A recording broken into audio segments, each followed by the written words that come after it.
Bonjour à vous. Aujourd'hui, je voulais vous proposer une vidéo qui aborde le sujet du Yiking. Alors, le Yiking, c'est une méthode ancestrale chinoise et qui est un livre à la base qui permet de prendre conscience que ce qui arrive, c'est ce que je détermine par mes actions face à une situation. Et alors, pour savoir quelle action je dois poser, il faut que j'ai conscience de la situation, de la réalité des choses. Interroger le Yiking, ça permet d'élargir les perspectives qui sont souvent réduites lorsque la situation est troublante, lorsqu'il y a un choix à faire, une décision à prendre. De ce fait, les émotions que je vais ressentir peuvent réduire mon champ visuel. La réalité de la situation, elle n'est peut-être pas forcément si dramatique que ça, elle n'est peut-être pas si insurmontable que ça. Et avoir conscience d'un maximum d'éléments, d'énergie qui se joue, ça permet d'adapter au mieux son comportement, ses actions. Alors, grâce aux nouvelles perspectives, à l'élargissement du champ visuel que m'offre le Yiking, je deviens acteur responsable de ce que j'entreprends, de ce que je fais. Et tirer profit de ce livre des sagesses, donc du Yiking, ça permet aussi de trouver l'équilibre nécessaire à la décision. Dans quelle énergie je suis et quelle est l'énergie que je dois mettre en avant. Est-ce que je vais plus être dans quelque chose d'action constructive ou plutôt être dans une action plutôt passive, réceptive, où là, c'est pas le moment d'y aller. Donc voilà, je vous propose une vidéo qui sera faite en 2 parties. La première, je vous parle grossièrement de l'histoire et de la philosophie du Yiking. Et en 2e partie, je vous propose des exemples de tirage traditionnels et je vous en explique les méthodes. Voilà, à tout de suite.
Initialement utilisé comme un manuel de divination, le Yijin, Yiking, I Ching, il y a plusieurs prononciations selon, est devenu au fil du temps un guide philosophique.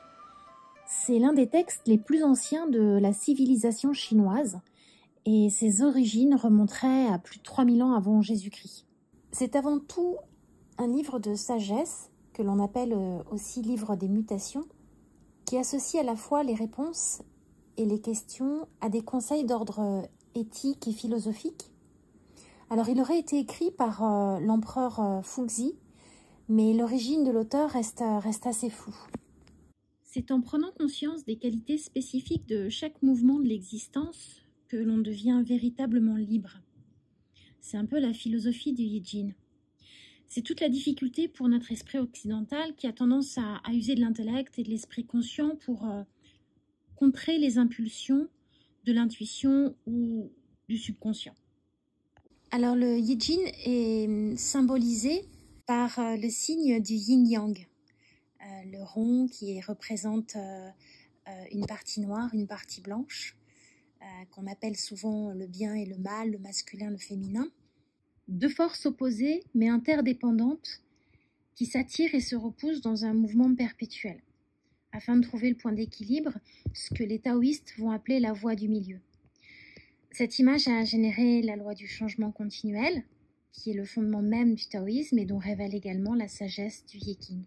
Ils sont donc très fortement liés. Alors, après avoir vu brièvement et grossièrement les origines et les principes philosophiques du Yijin, je vous propose qu'on passe à la pratique pour vous montrer comment on utilise cet oracle que je trouve absolument incroyable et que j'apprécie particulièrement. Alors, de quoi on a besoin pour pratiquer le Yiking? Alors, il faut savoir que la manière traditionnelle, il y a deux possibilités. Soit vous prenez des pièces, idéalement, enfin même pas idéalement, nécessairement avec des faces différentes, des côtés différents, donc deux pièces de côtés différentes pour déterminer quelle va être la face yin, quelle va être la face yang, quelle valeur elles vont avoir. Je vous l'explique un peu plus tard dans la vidéo. Ou 49 baguettes d'affilée. Bon, je vais pas m'aventurer sur le terrain des baguettes, je le connais pas, donc j'en parle pas. Ensuite, donc une fois qu'on a nos trois pièces, on a le livre de référence traduit donc du Yiking, un stylo, un papier, et on procède à notre tirage. Alors je veux juste vous parler des manuels de référence. Il y en a trois importants, donc le jaune, le rouge et le bleu, c'est comme ça qu'on dit vulgairement. Le premier qui est arrivé en Occident, traduit pour les Occidentaux, c'est celui-ci, le livre jaune, qui a été traduit par Richard Willem. Donc il a été traduit, édité en 1924 dans la version allemande. Il faut savoir qu'il a mis 10 ans pour traduire les vieux écrits. Donc comme je vous disais, c'est un manuel qui a plus de 3000 ans avant Jésus-Christ. Donc c'est écrit en chinois ancien. Enfin, c'était assez compliqué. Donc c'est le premier que je me suis procuré, que j'ai acheté d'occasion, donc je me souviens plus du tout du prix. Je vous avoue que j'ai pas dû le payer cher, j'ai dû le payer 20 €, mais neuf il est un peu plus cher.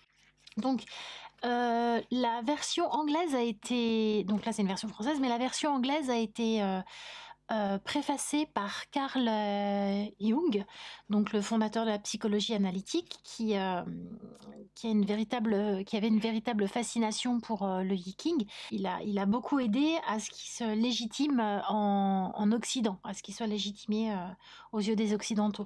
Donc il était pote avec Richard Willem, ils étaient très amis. Donc le premier, je me suis acheté celui-ci. J'ai pas trouvé qu'il était personnellement fluide. Il n'était pas assez fluide pour moi. C'était un peu compliqué de trouver les hexagrammes. C'était un peu compliqué pour moi après d'aller se référer aux traits. Donc il y a un deuxième livre qui est le rouge. Alors ça, celui-ci c'est mon chouchou, c'est celui que j'utilise. Il a été écrit par Cyril Javary et Pierre Faure.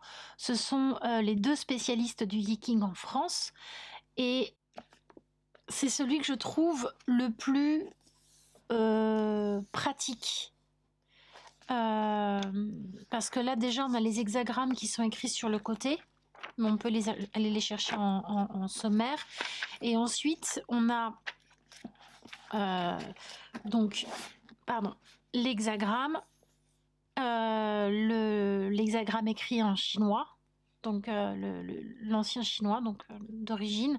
Et ensuite on a nos 6 traits, pardon, avec un petit résumé, une petite introduction. Ensuite là on va avoir l'hexagramme, l'énergie de l'hexagramme de manière globale, et puis après on va pouvoir rentrer dans les traits. Donc si j'ai un trait mutant de départ, hop, je sais que c'est cette partie là qui va m'intéresser. Si c'est le troisième trait, du coup c'est cette partie là qui va m'intéresser. Il a aussi un petit lexique, parce que parfois quand on lit les définitions, il y a des mots qui sont peut-être un petit peu compliqués à saisir, et du coup on a la partie lexique, le texte canonique, par exemple, le passage. Qu'est-ce que c'est le passage? Attendez,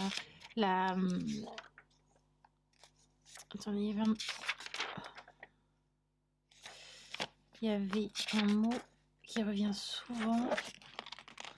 Bon bref, c'est un lexique des termes d'usage spécifiques au livre des changements. Donc vous l'avez là, ce qui est intéressant quand on bug un petit peu ou qu'on se dit mais attends je comprends pas, on peut se référer là. Donc celui-ci c'est celui que j'utilise. Pourquoi? Parce qu'il me convient personnellement sur la manière dont il est conçu et c'est aussi celui qu'on utilise lorsque je pratique le Yiking en atelier. Voilà. Et il y a le livre bleu. Alors le bleu, je vous le mets à l'écran parce que je l'ai pas physiquement. Alors troisième et dernier livre de référence du Yijin, le livre bleu, qui a été écrit par Pierre Faure, donc dans sa totalité. Le rouge, il l'a coécrit avec Cyril Javary, le bleu, il était tout seul. Et donc voilà, donc ce sont les 3 manuels de référence importants. Je trouve que lorsqu'on veut se lancer dans le Yiking, c'est bien d'en avoir un des 3. Alors à vous de choisir celui qui vous correspondra le plus. Personnellement, pour moi, c'est le rouge. J'ai pu aller me renseigner un petit peu et voir que le bleu était pas si mal fichu, plutôt même facile d'utilisation. Vous n'êtes absolument pas obligé d'avoir les 3, enfin c'est même un peu inutile. Idéalement, vous les avez entre les mains et vous voyez celui qui vous correspond le plus. En termes de prix, je sais que le rouge, je l'ai acheté neuf à 29,90 €. Vous pouvez le trouver d'occasion sans problème.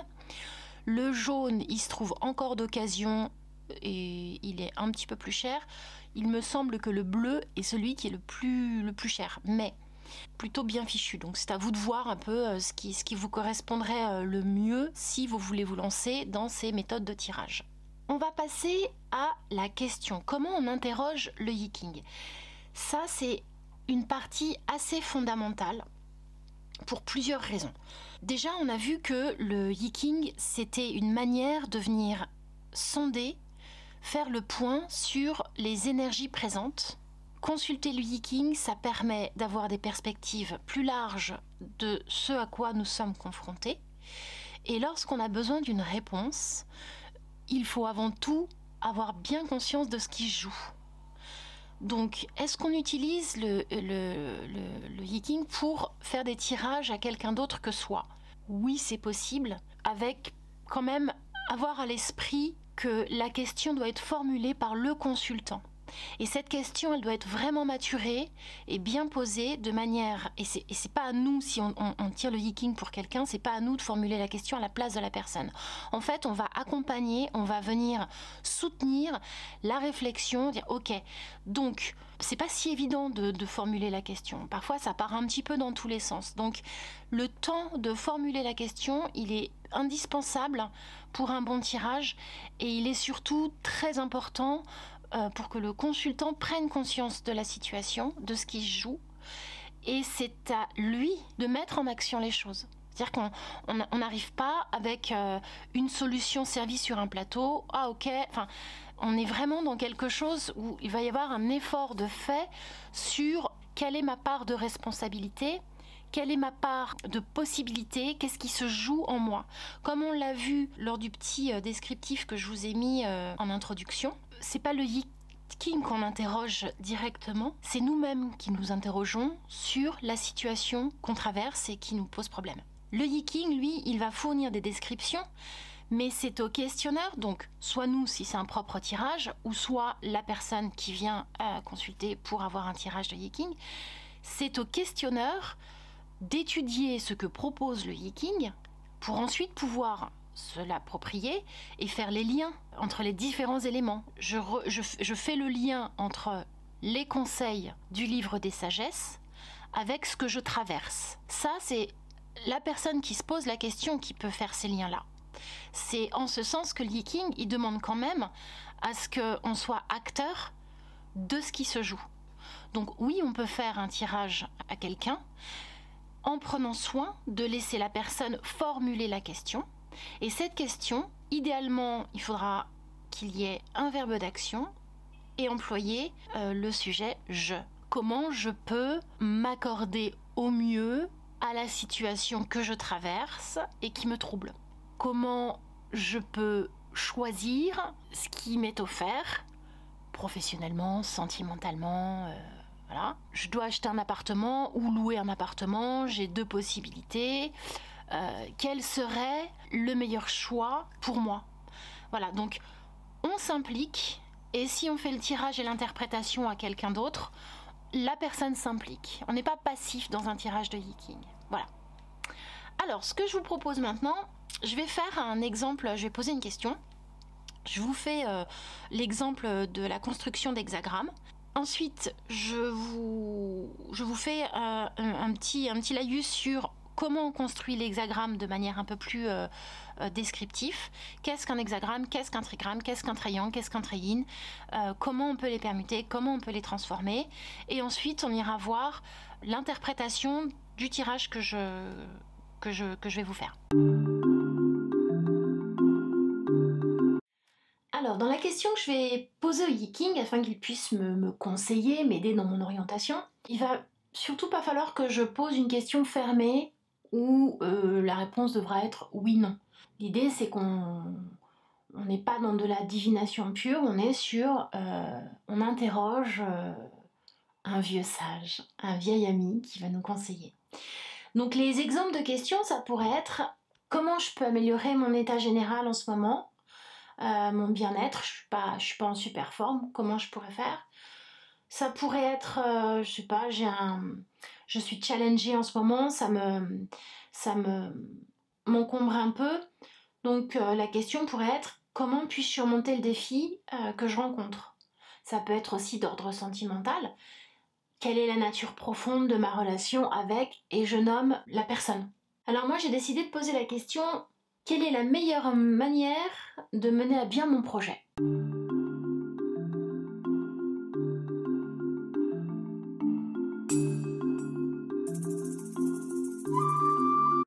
Alors je voudrais qu'on définisse le yin-yang.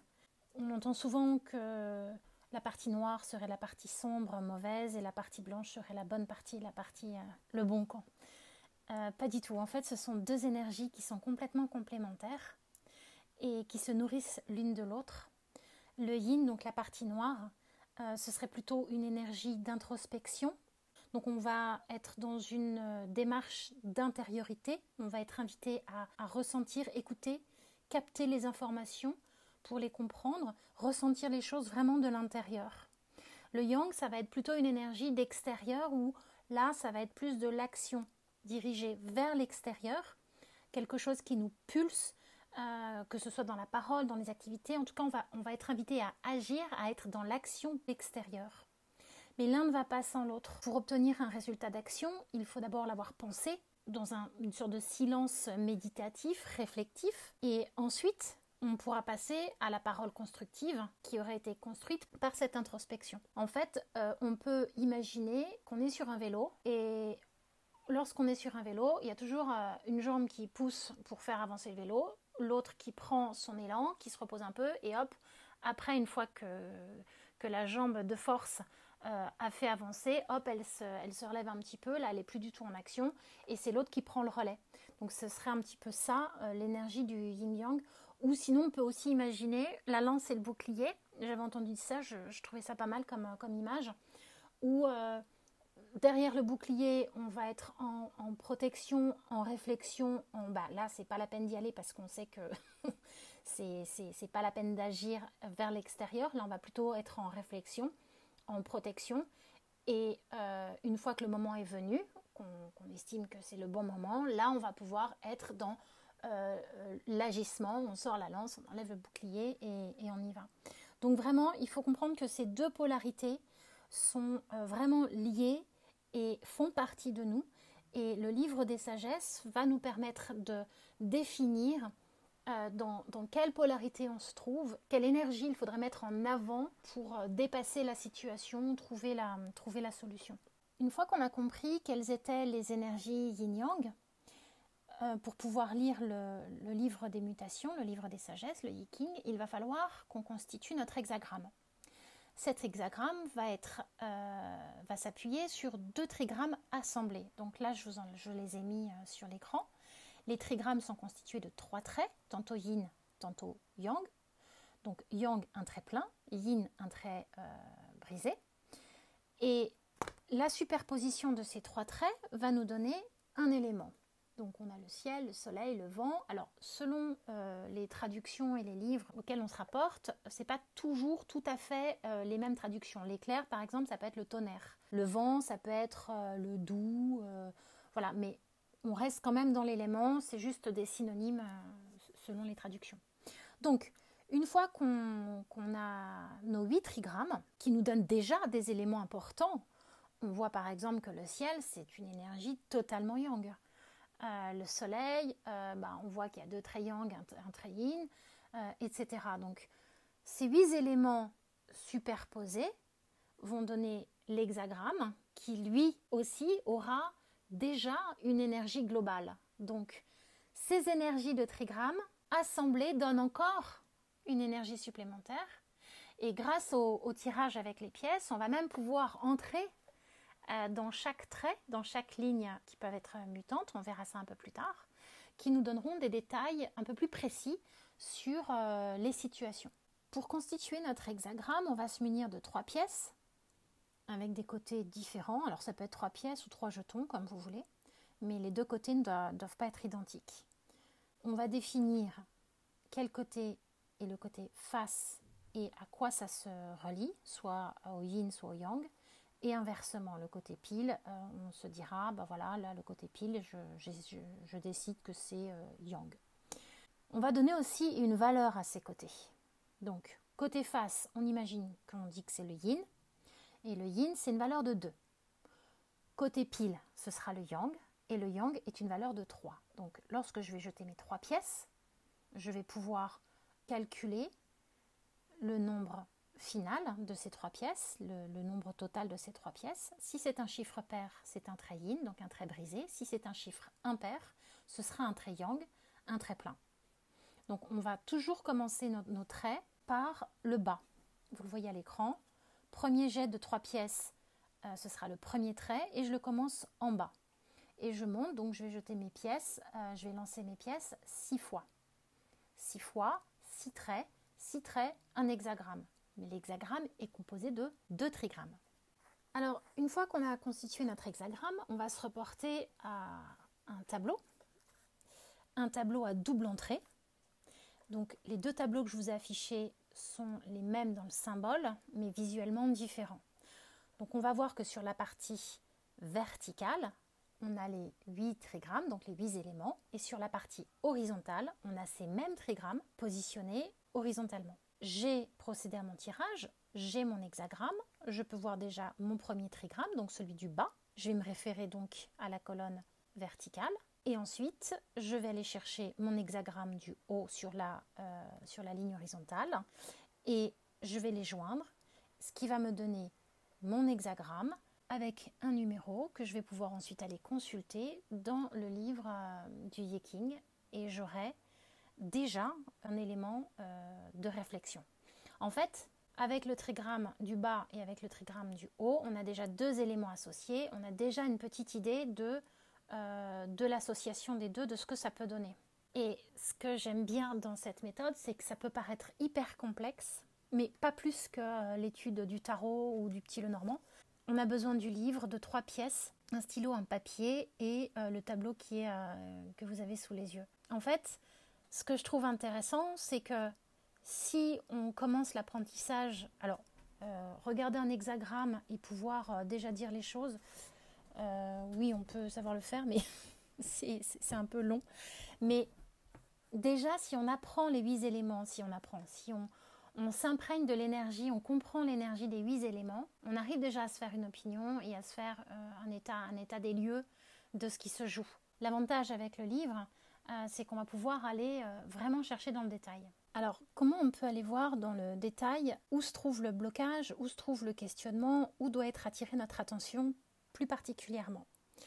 Donc, lorsque j'ai jeté mes pièces, là on va prendre l'exemple de la première ligne avec un résultat de 6.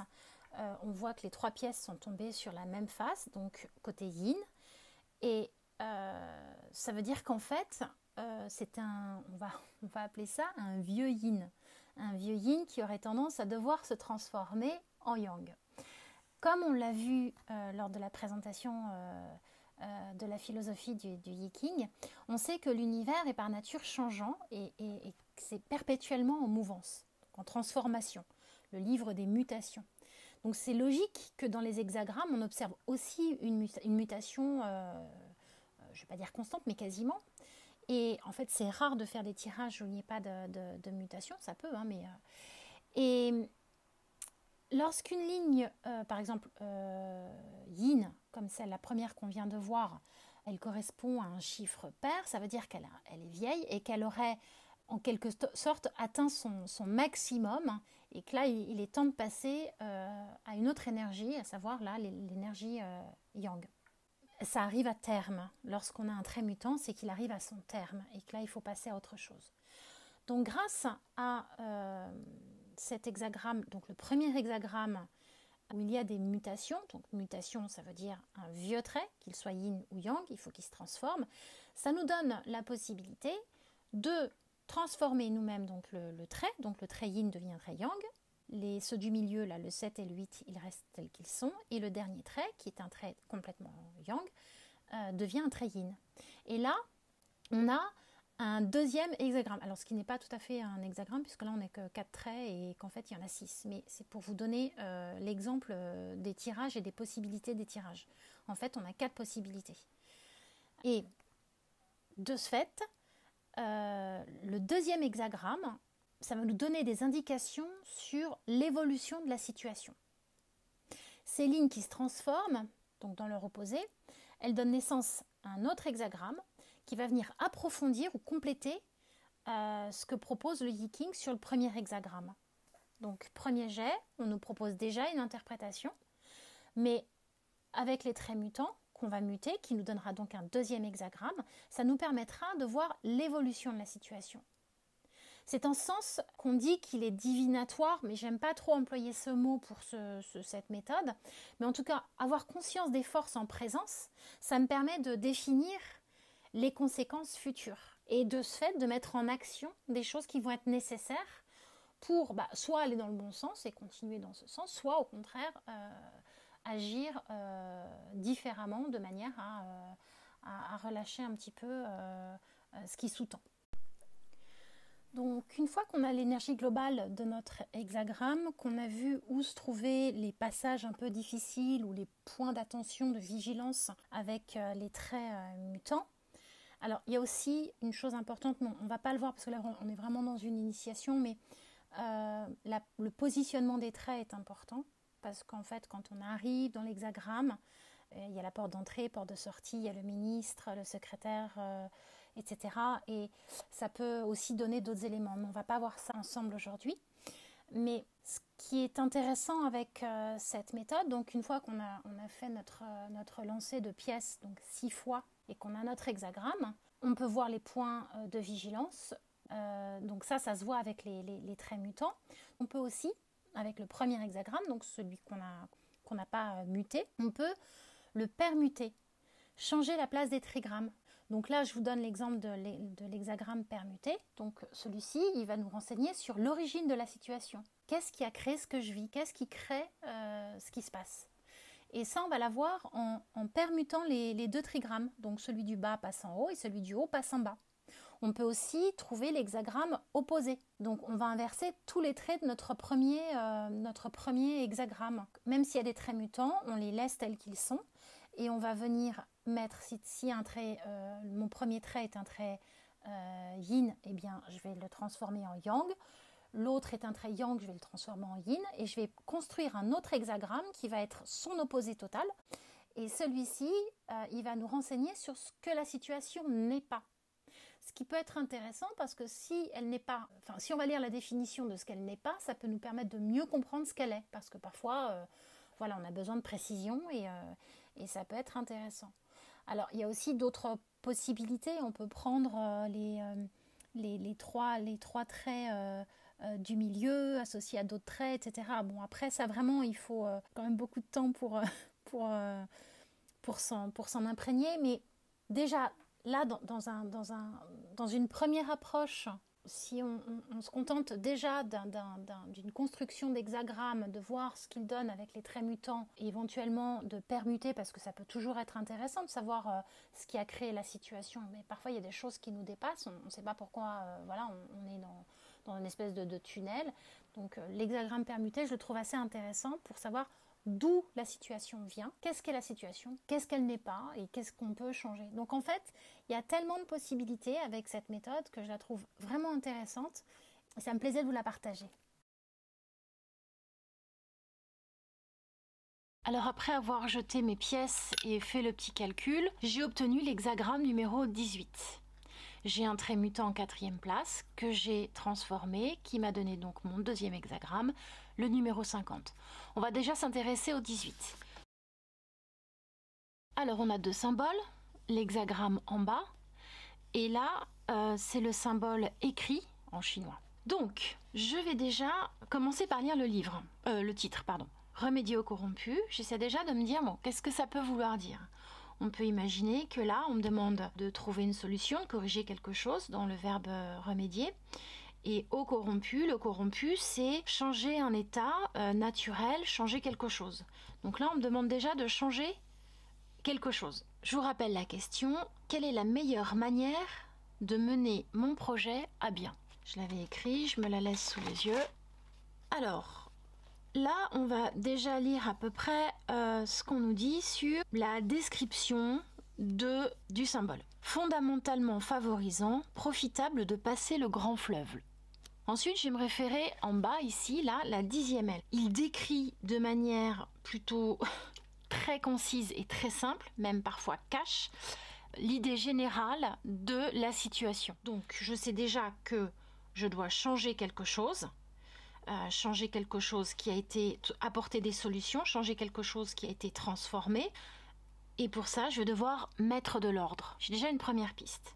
Je suis allée ensuite voir la description. Alors, je l'ai un petit peu lu avant de faire la vidéo pour vous éviter l'analyse. Mais je vais quand même vous lire le premier paragraphe. Donc, remédier au corrompu, c'est porter remède de manière énergique à ce qui s'est dégradé avec le temps. Se dresser à contre-courant par une intervention vigoureuse permet de procéder à l'assainissement indispensable pour enclencher une situation nouvelle. Ce changement doit se produire en 2 temps. Veiller à mettre un terme aux éléments qui ont entraîné la dégradation de la situation.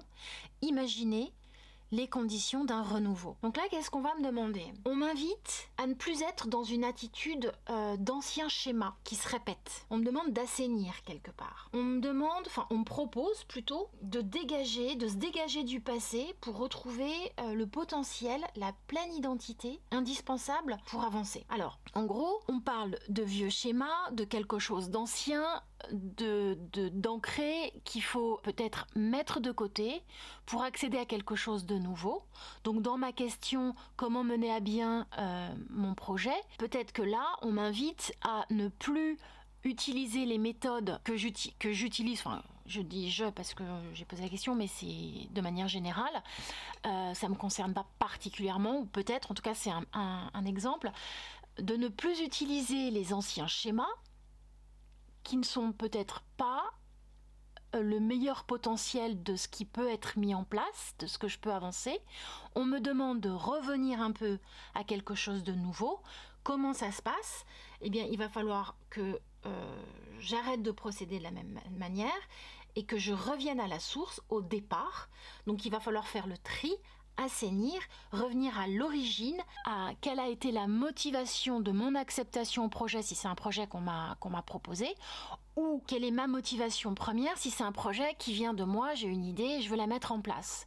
Donc on m'invite là à revenir sur l'essence même de ce qui a motivé mon envie à me lancer dans ce projet, tout en laissant de côté la manière dont je traite habituellement ma façon de faire en fait. Alors ma façon de faire, c'est à moi de faire le tri de la manière, et c'est en ce sens où le Yiking demande quand même une action, une réflexion et une mise en lien de la part du questionneur.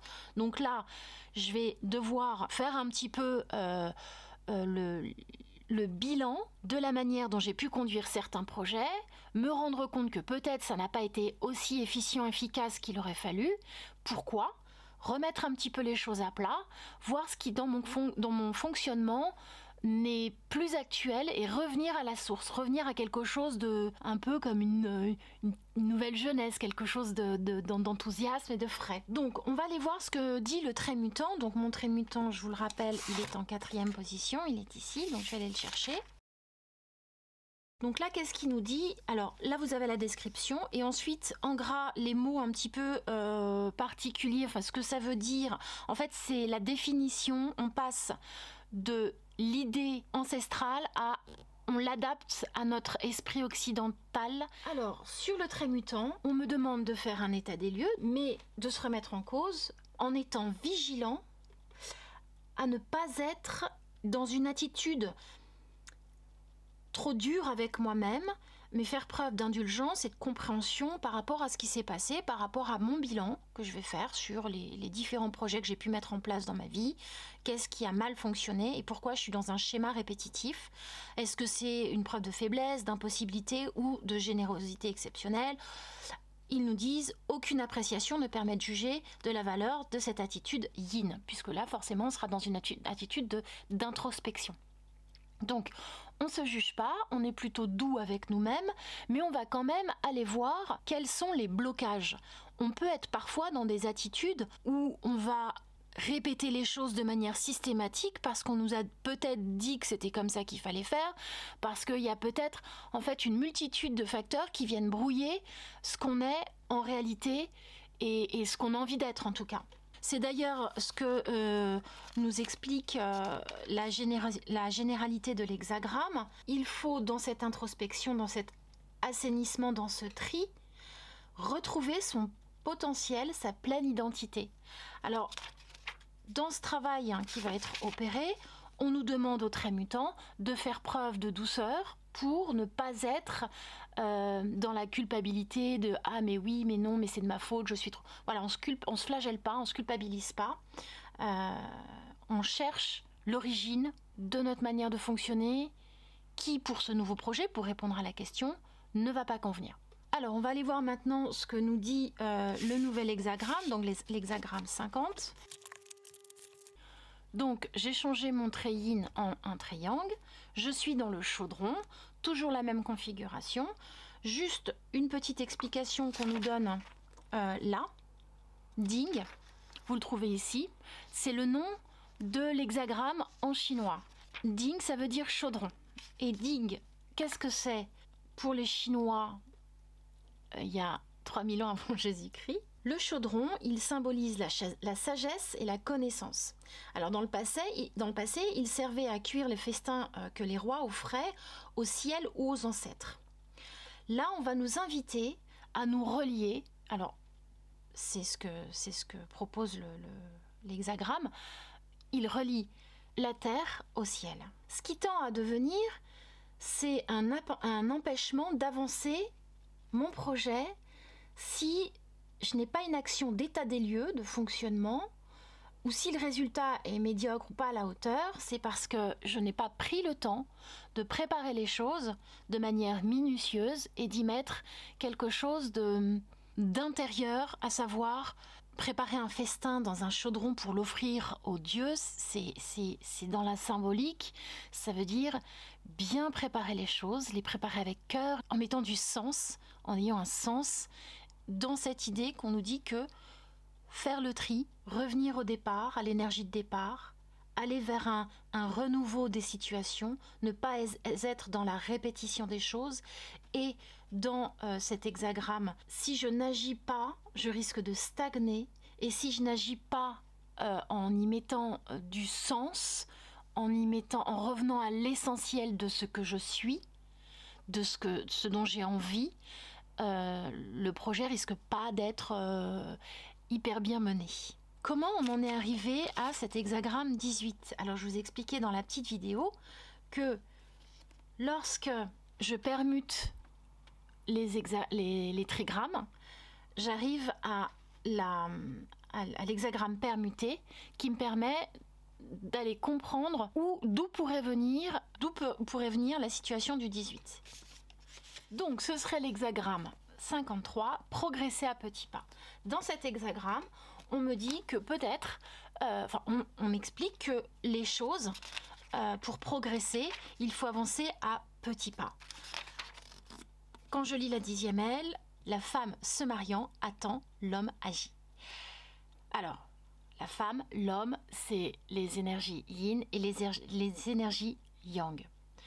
Peut-être que l'origine de mon hexagramme de départ, enfin celui que j'ai tiré, peut-être que cette situation, elle est due au fait que je n'ai pas pris le temps d'apprécier pleinement chaque moment. Alors apprécier dans le sens j'apprécie dans l'émotion, dans le sentiment, mais apprécier, c'est aussi analyser. Je n'ai peut-être pas pris le temps d'analyser ce que je mettais en action.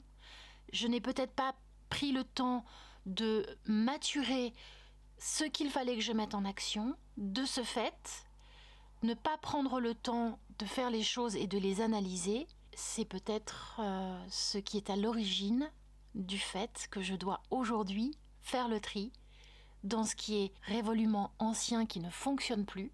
Donc comment repartir sur des choses plus pensées, c'est d'ailleurs ce que nous dit le chaudron, y mettre du sens.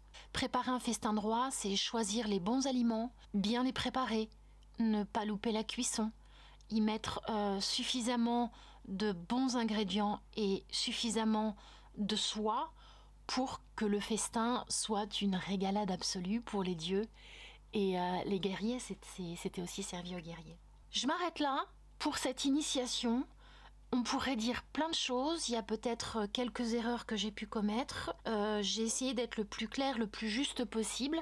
J'ai surtout essayé de vous donner envie de vous intéresser à une méthode qui est vraiment de bons conseils, qui est douce et qui permet de débloquer des situations, qui permet de pouvoir choisir et en conscience, et qui permet de pas juste dire bon bah voilà à droite voilà ce qui se passe, à gauche voilà ce qui se passe, c'est plutôt dire ok, voilà la situation, voilà ce que tu peux mettre en place pour l'améliorer, à toi de savoir si tu as la motivation et l'envie nécessaire pour y aller. Voilà, n'hésitez pas à liker, vous abonner, partager si ça vous a plu bien sûr, et je vous dis à bientôt.